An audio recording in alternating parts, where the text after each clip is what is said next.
ദുരന്തബാധിത പ്രദേശങ്ങൾ സന്ദർശിക്കാൻ കേന്ദ്ര സംഘം വയനാട്ടിലെത്തിയിരിക്കുകയാണ്. മുണ്ടക്കൈയും ചൂരൽമലയും ഉൾപ്പെടെ ദുരന്തബാധിത മേഖലകൾ സംഘം സന്ദർശിക്കുകയാണ്.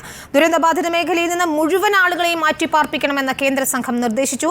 ദേശീയ ദുരന്തമായി പ്രഖ്യാപിക്കണമെന്ന് ആവശ്യപ്പെട്ടെന്ന് മന്ത്രി PA മുഹമ്മദ് റിയാസ് പറഞ്ഞു. പ്രധാനമന്ത്രി നരേന്ദ്രമോദി നാളെ വയനാട്ടിലെത്തും. ദുരന്തബാധിത മേഖലയിൽ SPG ഹെലികോപ്റ്റർ നിരീക്ഷണം നടത്തുകയും ചെയ്തിട്ടുണ്ട്. അർജുൻ കല്യാട് നൽകും വിവരങ്ങൾ. അർജുൻ, പ്രത്യേക പാക്കേജ് നൽകണമെന്ന് കേരളം കേന്ദ്രത്തോട് ആവശ്യപ്പെടുകയാണ്. ഇപ്പോൾ കേന്ദ്ര സംഘം സന്ദർശനം നടത്തുന്നു. എന്തൊക്കെയാണ് അവരുടെ വിലയിരുത്തൽ? ഈ ദുരന്തബാധിത മേഖലകളിൽ നിന്നും മുഴുവൻ ആളുകളെയും മാറ്റണമെന്ന് പറയുമ്പോൾ ഏതൊക്കെ മേഖലയിലെ ആളുകളെ മാറ്റി പാർപ്പിക്കണമെന്നാണ് ഈ സംഘം നിർദ്ദേശിക്കുന്നത്? വിനിത, അല്പസമയങ്ങൾക്ക് മുമ്പാണ് കേന്ദ്ര സംഘത്തിൻ്റെ പ്രത്യേക കേന്ദ്ര സംഘം ഈ ബെയിലി പാലത്തിലൂടെ മുണ്ടക്കയിലും ചൂരൽമല കടന്ന് അതുപോലെ തന്നെ പുഞ്ചിരിമട്ടം തുടങ്ങിയിട്ടുള്ള മേഖലകളെല്ലാം തന്നെ സന്ദർശിക്കുന്നതിന് വേണ്ടി ഇതുവഴി കടന്നു പോയിട്ടുള്ളത്. നേരത്തെ തന്നെ സംസ്ഥാനത്തിൻ്റെ ആവശ്യമായി ഈ L3 അല്ലെങ്കിൽ L4 കാറ്റഗറിയിൽ ഉൾപ്പെടുത്തി ഒരു ദേശീയ ദുരന്തം എന്നുള്ള രീതിയിലൊരു പ്രഖ്യാപനം നടത്തണമെന്നുള്ള ആവശ്യം മുന്നോട്ട് വെച്ചിരുന്നു. എന്നാൽ ആ കാര്യം തന്നെ ജില്ലാ കളക്ടർ ഉൾപ്പെടെ ഈ പറയുന്ന കേന്ദ്ര സംഘത്തിന് മുൻപാകെ അവതരിപ്പിച്ചിട്ടുണ്ട് എന്നാണ് നമ്മൾ മനസ്സിലാക്കുന്നത്.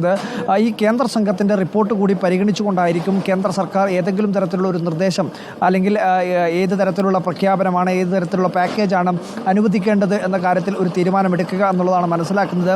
നാളെ പ്രധാനമന്ത്രി ഉൾപ്പെടെ സന്ദർശനം നടത്താനിരിക്കുന്ന ഘട്ടത്തിൽ കേന്ദ്ര സംഘം നൽകുന്ന ഈ റിപ്പോർട്ട് അല്ലെങ്കിൽ കേന്ദ്ര സംഘത്തിൻ്റെ നിർദ്ദേശങ്ങൾ കൃത്യമായ തോതിൽ പ്രധാനമന്ത്രിയുടെ പ്രഖ്യാപനത്തിൽ പ്രതിഫലിക്കും എന്നുള്ളതാണ് നമ്മൾ മനസ്സിലാക്കുന്നത്.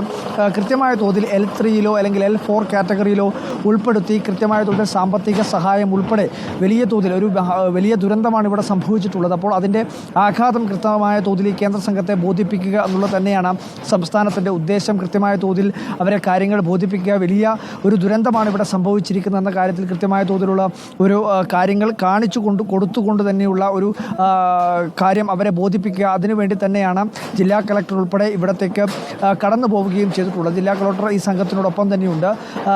ജില്ലാ കളക്ടറേറ്റിനകത്ത് ആദ്യം ഈ കളക്ടറുമായി ബന്ധപ്പെട്ട് കളക്ടറും മറ്റു ഉദ്യോഗസ്ഥരുമെല്ലാം കൂടിച്ചേർന്നുള്ള ഒരു യോഗത്തിന് ശേഷമാണ് ഈ പറയുന്ന കേന്ദ്ര സംഘാംഗങ്ങൾ ഇതുവഴി ബെയിലി പാലത്തിലൂടെ ചൂരൽമല, അതുപോലെ തന്നെ മുണ്ടക്കൈ പള്ളി, മുണ്ടക്കൈ LP സ്കൂൾ, അതിനുശേഷം ഈ പുഞ്ചിരിമട്ടം തുടങ്ങിയിട്ടുള്ള മേഖലകളിലേക്കെല്ലാം സന്ദർശനത്തിന് വേണ്ടി പോയിട്ടുമുള്ളത്. ആ മേഖലകളെല്ലാം തന്നെ സന്ദർശിക്കുമ്പോൾ അവർക്ക് ഈ ദുരന്തത്തിൻ്റെ ആഘാതം എത്രത്തോളം ഉണ്ട് എന്നുള്ള കാര്യം വ്യക്തമാകുമെന്നുള്ള പ്രതീക്ഷയിൽ തന്നെയാണ് സംസ്ഥാനവും ജില്ലാ കളക്ടർ ഉൾപ്പെടെയുള്ള ആൾക്കാർ അത്തരത്തിലുള്ളൊരു പ്രതീക്ഷയാണ് പങ്കുവെക്കുകയും ചെയ്യുന്നത്. ഇവർ നൽകുന്ന റിപ്പോർട്ടിൻ്റെ അടിസ്ഥാനത്തിലായിരിക്കും ഒരുപക്ഷെ കേന്ദ്ര സർക്കാരിൻ്റെ പ്രഖ്യാപനം. അത് നേരത്തെ തന്നെ പ്രത്യേകമായിട്ടുള്ള പാക്കേജ് അനുവദിക്കണമെന്നെല്ലാമുള്ള ആവശ്യങ്ങൾ പലതായി തന്നെ സംസ്ഥാന സർക്കാർ മുന്നോട്ട് വെച്ചിരുന്നു. ആവശ്യം അതിൽ ഭരണപ്രതിപക്ഷ വ്യത്യാസമില്ലാതെ ഇന്ന് പോലും ഇവിടെ സന്ദർശിച്ചിട്ടുള്ള പ്രതിപക്ഷ നേതാവ് ഉൾപ്പെടെ കേന്ദ്ര സർക്കാർ കൃത്യമായ തോതിൽ സാമ്പത്തിക സഹായം സംസ്ഥാന സർക്കാരിന് ഉറപ്പാക്കണമെന്നുള്ള കാര്യം കൂടി പറഞ്ഞിരുന്നു. അപ്പോൾ ആ ഘട്ടത്തിൽ ഈ കേന്ദ്ര സംഘത്തിൻ്റെ റിപ്പോർട്ട് വളരെ നിർണായകമാണ്.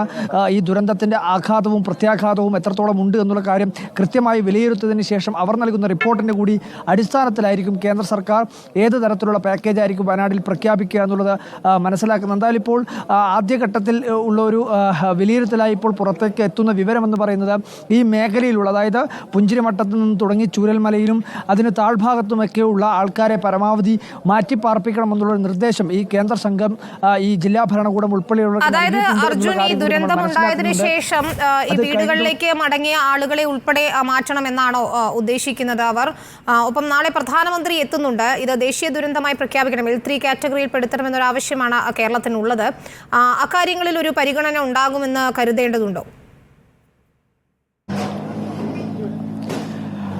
തീർച്ചയായിട്ടും. അതായത് ആദ്യഘട്ടം മുതൽ തന്നെ ഈ ദുരന്തം സംഭവിച്ചതിന് ശേഷം തന്നെ ഈ മേഖലയിൽ താമസിച്ചിരുന്ന നിരവധിയായിട്ടുള്ള കുടുംബാംഗങ്ങൾ, വീട് തകരാത്ത ഈ ഇതിനോട് ചേർന്നിട്ടുള്ള പ്രദേശങ്ങളിൽ പോലും ഉള്ളവരെല്ലാം തന്നെ മാറ്റിപ്പാർപ്പിക്കുന്ന ഒരു നടപടിയായിരുന്നു സംസ്ഥാന സർക്കാരിൻ്റെ ഭാഗത്തുനിന്ന് ഉണ്ടായിട്ടുള്ളത്.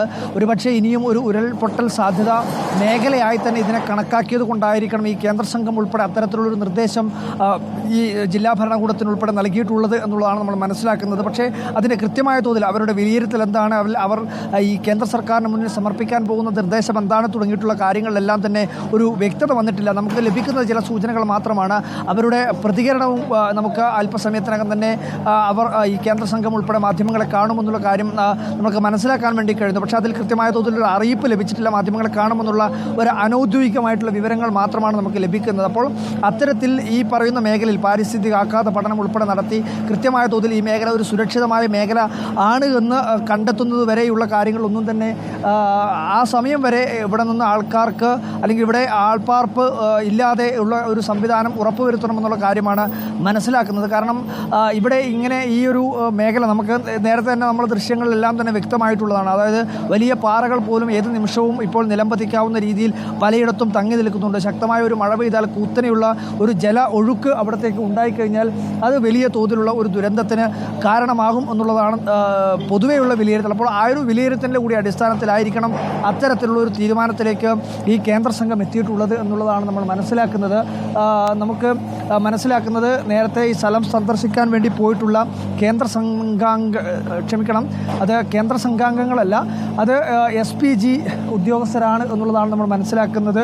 നമുക്ക് തൊട്ട് അടുത്ത വാഹനം കൂടി ഇവിടത്തേക്ക് കടന്നു വരുമ്പോൾ അത് കൃത്യമായ തോതിൽ നമുക്ക് ഏത് വിഭാഗത്തിലെ ഉദ്യോഗസ്ഥരാണ്, കേന്ദ്ര സംഘം അല്ല, ജില്ലാ കളക്ടറുടെ വാഹനമാണ് കടന്നു വരുന്നത്. അപ്പോൾ കേന്ദ്ര സംഘാംഗങ്ങളും ജില്ലാ കളക്ടറും ഈ പറയുന്ന മുണ്ടക്കയും ചൂരൽമലയിലും ഈ പുഞ്ചിരിമട്ടത്തും സന്ദർശനത്തിന് ശേഷം ഇപ്പോൾ ബെയിലി പാലത്തിലൂടെ ഇക്കരയ്ക്ക് എത്തുന്ന ദൃശ്യങ്ങളാണ് നമ്മളിപ്പോൾ കണ്ടുകൊണ്ടിരിക്കുന്നത്. അവർ ആ മേഖലയിലെത്തി ഈ കാര്യങ്ങളെല്ലാം തന്നെ പരിശോധിച്ച് വിലയിരുത്തിയിട്ടുണ്ട് എന്നുള്ളതാണ് നമ്മൾ മനസ്സിലാക്കുന്നത്. ഈ താഴെ ഭാഗത്ത് ചൂരൽമലയിൽ അവർ സന്ദർശനം നടത്തുന്ന ഘട്ടത്തിൽ തന്നെ ഈ കേന്ദ്ര സംഘാംഗങ്ങളായിട്ടുള്ളവർ പ്രകടിപ്പിച്ച ഒരു അത്ഭുതം അവരുടെ മുഖത്തു നിന്ന് നമുക്ക് കാണാൻ വേണ്ടി കഴിഞ്ഞു. ഇത്രയും വലിയ അപകടമാണോ എന്നുള്ള ഒരു വലിയ തോതിലുള്ള ഒരു അത്ഭുതം അവർ പ്രകടിപ്പിച്ചത് അവരുടെ മുഖഭാവങ്ങളിൽ നിന്ന് നമുക്ക് കാണാൻ വേണ്ടി കഴിഞ്ഞിരുന്നു. അപ്പോൾ ആ ഒരു രീതിയിൽ തന്നെയുള്ള ഒരു റിപ്പോർട്ടായിരിക്കും ഒരുപക്ഷെ കേന്ദ്ര സർക്കാരിന് മുമ്പിലേക്ക് ഇവർ നൽകുക. അപ്പോൾ അതുകൂടി പരിഗണിച്ചുകൊണ്ട് നാളെ ഇവിടത്തേക്ക് പ്രധാനമന്ത്രി എത്തുമ്പോൾ പ്രധാനമന്ത്രി ഏതെങ്കിലും തരത്തിലുള്ള ഒരു പ്രഖ്യാപനം, വയനാടിന് മാത്രമായിട്ടുള്ള ചില പ്രഖ്യാപനങ്ങളോ പാക്കേജുകളോ നൽകുകയാണെങ്കിൽ, അത്തരത്തിലുള്ള പ്രഖ്യാപനം നടത്തുകയാണെങ്കിൽ അതിൽ ഏറ്റവും നിർണായകമായി മാറുന്നത് ഇവരുടെ ഈ റിപ്പോർട്ടായിരിക്കും. ഈ വാഹനത്തിൽ, നമ്മൾ ദൃശ്യങ്ങളിൽ കാണുന്ന വാഹനത്തിലാണ് കേന്ദ്ര സംഘാംഗങ്ങളായിട്ടുള്ള 2 പേർ ഈ ഉള്ളത്. അവരാണ് ഇപ്പോൾ ആ സ്ഥലങ്ങൾ, ഈ പറഞ്ഞിട്ടുള്ള മുണ്ടക്കൈ പള്ളിയും അതുപോലെ തന്നെ മുണ്ടക്കൈ LP സ്കൂളിലും പുഞ്ചിരിമട്ടത്തുമെല്ലാം സന്ദർശനത്തിന് ശേഷം ഇപ്പോൾ മടങ്ങിയിട്ടുള്ളത്. എന്തായാലും അതീവ നിർണായകമാണ് ഇവരുടെ റിപ്പോർട്ട്. ആ റിപ്പോർട്ടിൻ്റെ അടിസ്ഥാനത്തിലായിരിക്കും കേന്ദ്ര സർക്കാർ ഏതെങ്കിലും തരത്തിലുള്ള സാമ്പത്തിക പിന്തുണ സംസ്ഥാന സർക്കാരിന് നൽകുന്നുണ്ട് എങ്കിൽ അത് കൃത്യമായ തോതിൽ പ്രഖ്യാപിക്കുക. നാളെ പ്രധാനമന്ത്രി എത്തുമ്പോൾ ഈ റിപ്പോർട്ട് കൂടി, ഇവരുടെ കൃത്യമായ തോതിൽ ഉള്ള ഒരു റിപ്പോർട്ട് കൂടി പരിഗണിച്ചായിരിക്കും ഇവരുടെ പ്രധാനമന്ത്രിയുടെ പ്രഖ്യാപനം എന്ന കാര്യം കൂടി നമ്മൾ മനസ്സിലാക്കുന്നു. അതിന് ഏതാണ്ട് 1200 കോടിയുടെ നാശനഷ്ടം ഉണ്ടായി എന്നാണ് സംസ്ഥാന സർക്കാരിന്റെ വിലയിരുത്തലെന്ന് മനസ്സിലാക്കാൻ കഴിയുന്നു. ഇനി പുനരധിവാസം എന്ന ഒരു വലിയ കടമ്പയുണ്ട്. ഒരു ടൗൺഷിപ്പ് തന്നെ നിർമ്മിച്ച ആളുകളെ മാറ്റിപ്പാർപ്പിക്കുക എന്നതിലേക്ക് എത്തണം. ഒപ്പം അവർക്ക് ഉപജീവന മാർഗം ഒരുക്കണം. അത്തരത്തിലുള്ള സ്കൂൾ ഉൾപ്പെടെ പുനർനിർമ്മിക്കേണ്ടതുണ്ട്. അതിന് 2000 കോടിയുടെ പാക്കേജ് എന്നതാണ് കേരളം ആവശ്യപ്പെടുന്നത്. അത് എത്രത്തോളം പരിഗണിക്കപ്പെടാൻ സാധ്യതയുണ്ട്? ഇപ്പോൾ കേന്ദ്ര സംഘത്തിന്റെ ഒരു റിപ്പോർട്ട് നിർണായകമാകുമെങ്കിൽ പോലും ഇതൊരു വലിയ ദുരന്തമാണ് ഉണ്ടായത് എന്നതിൽ ആർക്കും സംശയമുണ്ടാകാൻ ഇടയില്ല. പ്രധാനമന്ത്രി നാളെ എത്തുമ്പോൾ നേരിട്ട് കാര്യങ്ങൾ വിലയിരുത്തുമ്പോൾ അതിനുശേഷം നമ്മളൊരു തീരുമാനം പ്രഖ്യാപിക്കുകയും ചെയ്യണം. പക്ഷേ കേരളം 2000 കോടിയുടെ പാക്കേജെങ്കിലും അനുവദിക്കണമെന്ന് തീർത്തും ആവശ്യപ്പെട്ടിട്ടുണ്ടല്ലേ? തീർച്ചയായിട്ടും കേരളത്തിൻ്റെ ആവശ്യം വളരെ ന്യായവുമാണ്. കാരണം വലിയ ദുരന്തമാണ്. കേവലം ഒരു പുനരധിവാസം കൊണ്ടോ ഇവർക്ക് ഏതെങ്കിലും തരത്തിലൊരു ടൗൺഷിപ്പ് മാതൃകയിലുള്ള ഒരു വാസസ്ഥലം ഒരുക്കിയത് കൊണ്ടോ മാത്രം ഇവരുടെ പ്രശ്നങ്ങൾ പരിഹരിക്കപ്പെടുന്നില്ല. ഇവരുടെ മറ്റ് ജീവനോപാധികൾ ഉൾപ്പെടെയുള്ള കാര്യങ്ങളിൽ കൃത്യമായ തോതിലൊരു സർക്കാർ ഇടപെടൽ അനിവാര്യമാണ്. പലരുടെയും വീട് നഷ്ടപ്പെട്ടില്ല, പക്ഷേ അവരെല്ലാം ഉപജീവന മാർഗമായിട്ടുള്ള തോട്ടങ്ങൾ നഷ്ടപ്പെട്ടിട്ടുണ്ട്. ഇവരുടെ ഉപജീവന മാർഗമായിട്ടുള്ള എസ്റ്റേറ്റുകൾ, തൊഴിലിടങ്ങൾ നഷ്ടപ്പെട്ടിട്ടുണ്ട്. അപ്പോൾ അതെല്ലാം തന്നെ തിരികെ പിടിക്കണമെങ്കിൽ ചെറിയ തോതിൽ ഏതെങ്കിലും സാമ്പത്തികമായിട്ടുള്ള പ്രഖ്യാപനങ്ങൾ കൊണ്ടോ സാമ്പത്തികമായിട്ടുള്ള പരിഗണനകൾ കൊണ്ടോ മാത്രം സാധ്യമാവില്ല. അതിന് വിപുലവും വ്യാപ്തിയുള്ളതുമായിട്ടുള്ള ഒരു പദ്ധതി കൃത്യമായ തോതിൽ ഉണ്ടാവേണ്ടതുണ്ട്. അപ്പോൾ അത്തരത്തിലുള്ള പദ്ധതി നിർവഹണത്തിലേക്ക് കടക്കണമെങ്കിൽ വലിയ തോതിലുള്ള സാമ്പത്തികമായിട്ടുള്ള ഒരു പിന്തുണ കേന്ദ്ര സർക്കാരിൻ്റെ ഭാഗത്തു നിന്ന് ഉണ്ടായാൽ മാത്രമേ കഴിയുകയുള്ളൂ. അപ്പോൾ അത്തരത്തിലുള്ള ഒരു പ്രഖ്യാപനം ഇനി കേന്ദ്ര സർക്കാരിൻ്റെ ഭാഗത്തു നിന്ന്, പ്രത്യേകിച്ച് നാളെ ഇവിടെ സന്ദർശിക്കാനെത്തുന്ന പ്രധാനമന്ത്രിയുടെ ഭാഗത്തു നിന്ന് ഉണ്ടാവുന്നുണ്ടോ അല്ലെങ്കിൽ ഉണ്ടാവുമോ എന്നുള്ളതാണ് ഏറ്റവും പ്രധാനപ്പെട്ട പ്രധാനമായി ഉറ്റുനോക്കുന്നത്. എന്തായാലും ഈ കേന്ദ്ര സംഘത്തിൻ്റെ റിപ്പോർട്ട് കൂടി പരിഗണിച്ചായിരിക്കും. കാരണം L0 മുതൽ L4 വരെയുള്ള ഈ കാറ്റഗറിയിൽ L3 വരെയുള്ള കാറ്റഗറികളിൽ ഏതായി കഴിഞ്ഞാലും അത് സംസ്ഥാന സർക്കാർ വരെയുള്ള പരിധികളിൽ പരിഹരിക്കപ്പെടേണ്ടുന്ന ഒരു ദുരന്തമായ രീതിയിലാണ് പരിഹരിക്കപ്പെടുക. അപ്പോൾ L3യോ L4 കാറ്റഗറിയിലേക്കോ പരിഗണിച്ചാൽ മാത്രമേ അത് കേന്ദ്ര സർക്കാരിൻ്റെ ഒരു പ്രത്യേക പരിഗണന ലഭിക്കേണ്ടുന്ന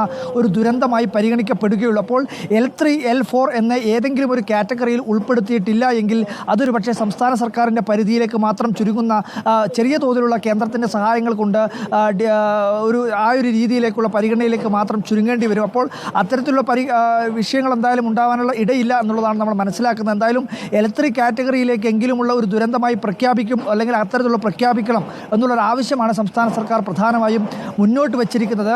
2000 കോടിയുടെ പദ്ധതി സംസ്ഥാന സർക്കാർ മുന്നോട്ട് വെക്കുന്നുണ്ട്. അല്ലെങ്കിൽ അത്തരത്തിലുള്ളൊരു സാമ്പത്തിക പിന്തുണ കേന്ദ്ര സർക്കാരിൽ നിന്നും ഉറപ്പുവരുത്തണമെന്നുള്ള കാര്യം സംസ്ഥാന സർക്കാർ നിരന്തരമായിട്ടുള്ള ആവശ്യപ്പെടുന്നുണ്ട്. ഈ ദുരന്തം സംഭവിച്ചതിൻ്റെ രക്ഷാപ്രവർത്തനത്തിലേക്ക് കടക്കുന്ന ഘട്ടത്തിൽ തന്നെ ഇത് ദേശീയ ദുരന്തമായി പ്രഖ്യാപിക്കണമെന്നുള്ള ആവശ്യം ഇവിടെ കേന്ദ്രീകരിച്ചിട്ടുള്ള മന്ത്രിമാരുടെ ഉപസമിതി അടക്കം തീരുമാനിച്ച് അത്തരത്തിലുള്ള ആവശ്യം സംസ്ഥാന മന്ത്രിസഭ തന്നെ അല്ലെങ്കിൽ ആ മന്ത്രിമാർ തന്നെ പ്രഖ്യാപിച്ചിട്ടുള്ളതാണ്. അപ്പോൾ നാളെ പ്രധാനമന്ത്രി എത്തുമ്പോൾ അത്തരത്തിൽ ഏതെങ്കിലും തരത്തിലുള്ള വലിയ ഒരു പദ്ധതി പ്രഖ്യാപനം ഉണ്ടാവേണ്ടതുണ്ട് എന്നുള്ളത് തന്നെയാണ് വിലയിരുത്തൽ. അപ്പോൾ അത്തരത്തിൽ പ്രഖ്യാപനം ഉണ്ടാകുമോ എന്നുള്ളതാണ് പ്രധാനമായും നമ്മൾ ഉറ്റുനോക്കുന്നത്. ഏതെങ്കിലും ചെറിയ സാമ്പത്തികമായ പിന്തുണ കൊണ്ട് മാത്രം ഈ ദുരന്തത്തിനെ നമുക്ക് അതിജീവിക്കാൻ കഴിയണമെന്നില്ല. നമ്മൾ എത്രയൊക്കെ പറഞ്ഞു കഴിഞ്ഞാലും നമ്മൾ മുഖ്യമന്ത്രിയുടെ ദുരിതാശ്വാസ നിധിയിലൊക്കെ നമ്മൾ വലിയ തോതിൽ കേരളവും അതുപോലെ തന്നെ കേരളത്തിന് പുറത്തുമുള്ളവരും കൈയഴിച്ച് സഹായിക്കുന്നുണ്ട്. വലിയ സഹായ വാഗ്ദാനങ്ങളെല്ലാം അതിനകത്തേക്ക് എത്തുന്നുണ്ട് എങ്കിൽ കൂടി അതിനെല്ലാം അപ്പുറത്ത് ഇതിനകത്തൊരു അതിവിപുലമായിട്ടുള്ള ഒരു പദ്ധതി രൂപീകരണത്തിലേക്ക് കടക്കണമെന്നുണ്ടെങ്കിൽ അത് ചെറിയ തോതിലുള്ള ഏതെങ്കിലും സാമ്പത്തിക പിന്തുണ കൊണ്ട് മതിയാവില്ല, ചെറിയ തോതിലുള്ള സാമ്പത്തിക സമാഹരണം കൊണ്ട് മതിയാവില്ല. കേവലം മുഖ്യമന്ത്രിയുടെ ദുരിതാശ്വാസ നിധിയിലേക്ക് എത്തുന്ന തുക കൊണ്ട് മാത്രം ഇതൊരു വിപുലമായിട്ടുള്ള വ്യാപ്തിയുള്ളമായിട്ടുള്ള ഒരു പദ്ധതിയായി മാറണമെന്നില്ല. അതുകൊണ്ട് തന്നെ കേന്ദ്ര സർക്കാരിൻ്റെ ഒരു പിന്തുണ അനിവാര്യമായിട്ടും ഉണ്ടാവേണ്ടതുണ്ട്. പക്ഷേ അത് ചെറിയ തോതിൽ ഏതെങ്കിലും തരത്തിലുള്ള ഒരു പ്രഖ്യാപനങ്ങളിലേക്ക് മാത്രം ഒതുങ്ങിയാൽ അതുകൊണ്ടും കൂടി ഈ ദുരന്തത്തെ നമുക്ക് അതിജീവിക്കാൻ കഴിയില്ല. അതുകൊണ്ട് ഈ L3, L4 എന്ന കാറ്റഗറിയിലേക്ക് ഉൾപ്പെടുത്തിക്കൊണ്ട് വലിയ തോതിൽ കേരളം ആവശ്യപ്പെട്ടതുപോലെ തന്നെ 2000 കോടിയുടെ അല്ലെങ്കിൽ ഏറ്റവും ചുരുങ്ങിയത് ഒരു 1500 കോടി രൂപയുടെയെങ്കിലും ഒരു സമഗ്രമായിട്ടുള്ള ഒരു പാക്കേജ് വയനാടിനായി കേന്ദ്ര സർക്കാർ പ്രഖ്യാപിക്കുകയാണെങ്കിൽ അത് വലിയ തോതിൽ സംസ്ഥാന സർക്കാരിന് സഹായമാവും. അപ്പോൾ അത്തരത്തിലുള്ളൊരു പ്രഖ്യാപനം ഉണ്ടാകുമോ എന്നുള്ളതാണ് ഏറ്റവും പ്രധാനമായി ഉറ്റുനോക്കുന്നത്.